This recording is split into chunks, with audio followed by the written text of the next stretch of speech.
അസ്സലാമു വറഹ്മത്തുള്ളാഹി വബറകാതുഹു. ഇപ്പോൾ കേരളത്തിലെ ഒരു ചൂട് പിടിച്ച ചർച്ച എന്ന് പറയുന്നത് ഒരു സമാധിയെക്കുറിച്ചാണ്. അത് ഹൈന്ദവരുടെ ഒരു വിശ്വാസമാണ്. അതിലേക്ക് കൂടുതൽ എനിക്കറിയില്ല, അതുകൊണ്ട് അതിലേക്ക് കൂടുതൽ കടന്ന് സംസാരിക്കാൻ ഞാൻ ആളല്ല. എന്നിരിക്കെ അതിൽ ഒന്ന് രണ്ട് വസ്തുതകൾ നമ്മൾ പറയണം.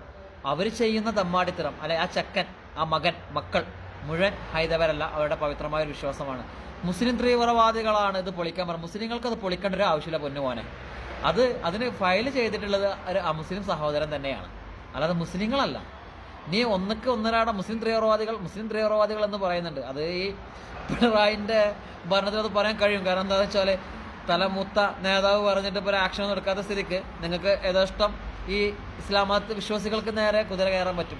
നല്ല സഹോദരങ്ങളോടല്ല പറയുന്നത്. ഇവനെ പോലത്തെ കുറച്ച് മനസ്സിൻ്റെ അകത്ത് വ്രണങ്ങൾ മാത്രമുള്ള കുറച്ച് ചാണകങ്ങളോടാണ് പറയാനുള്ളത്. അപ്പോൾ താങ്കളുടെ അച്ഛൻ ആ സ്വാമി സമാധി ആയിട്ടുണ്ടെന്നുണ്ടെങ്കിൽ അത് ജനങ്ങൾക്ക് ആർക്കും ബുദ്ധിമുട്ടില്ല. പക്ഷേ അവിടെ അയൽപക്കക്കാരൊക്കെ ആ വിശ്വാസവുമായി മുന്നോട്ട് പോകുന്നവരൊക്കെ പറയുന്നത് അത് കള്ളത്തരമാണ് എന്നാണ്.